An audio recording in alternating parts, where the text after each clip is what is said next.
landscapers, politicians, and I want to thank Green Force and regular people are banding together.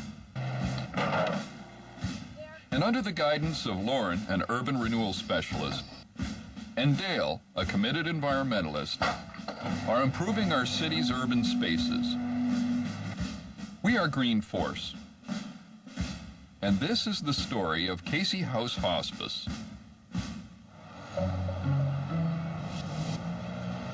Situated on a downtown corner, this plot of land is worth millions of dollars.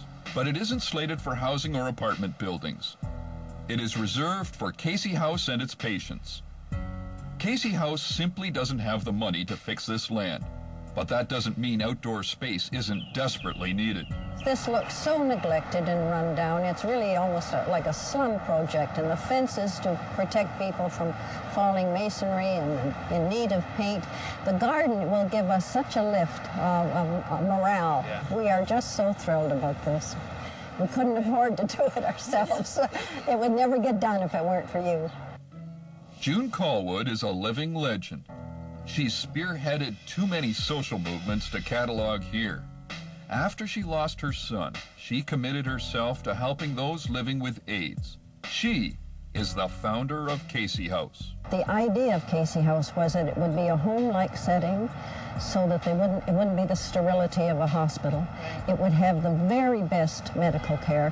So this is probably the best care in the world, without exaggeration. People come here to learn how Casey House does this.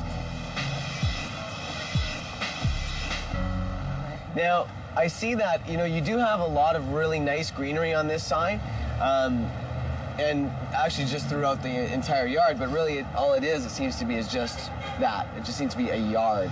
Overgrown and neglected. Mm-hmm. How do you spend your dollars? Do you spend it on providing care to people, or do you spend it on making your garden as beautiful as possible for a showpiece? Martin would argue that a beautiful garden is part of a healing process. Definitely, yes. So you're going to do a Cinderella for us, and she'll go to the ball.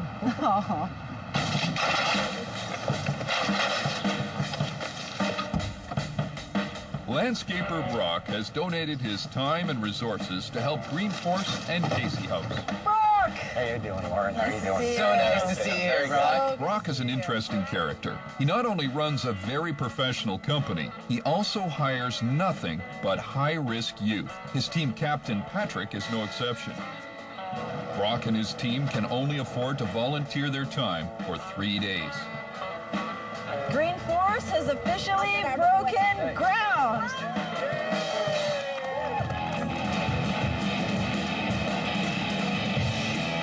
Let's go over the plan. Let's go over what we talked about. You can just walk us through everything that we discussed. The gardens are going to wrap around the perimeter of the area here, and the grasses and other perennials will be growing up along that as a buffer zone, kind of a privacy, soundproofing.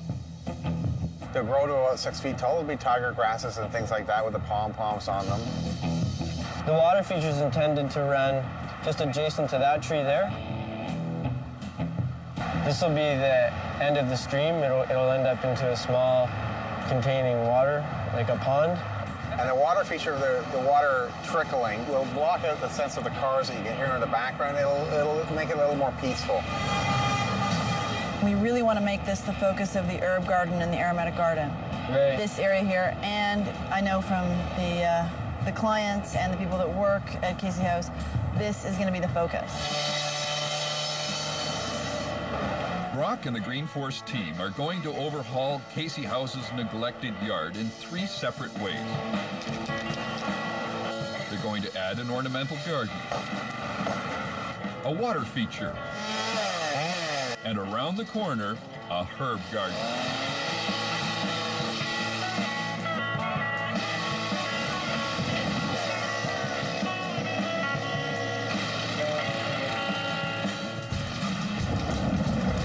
Working in the rain isn't the funnest thing out there.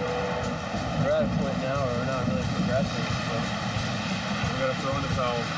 yeah, it's right.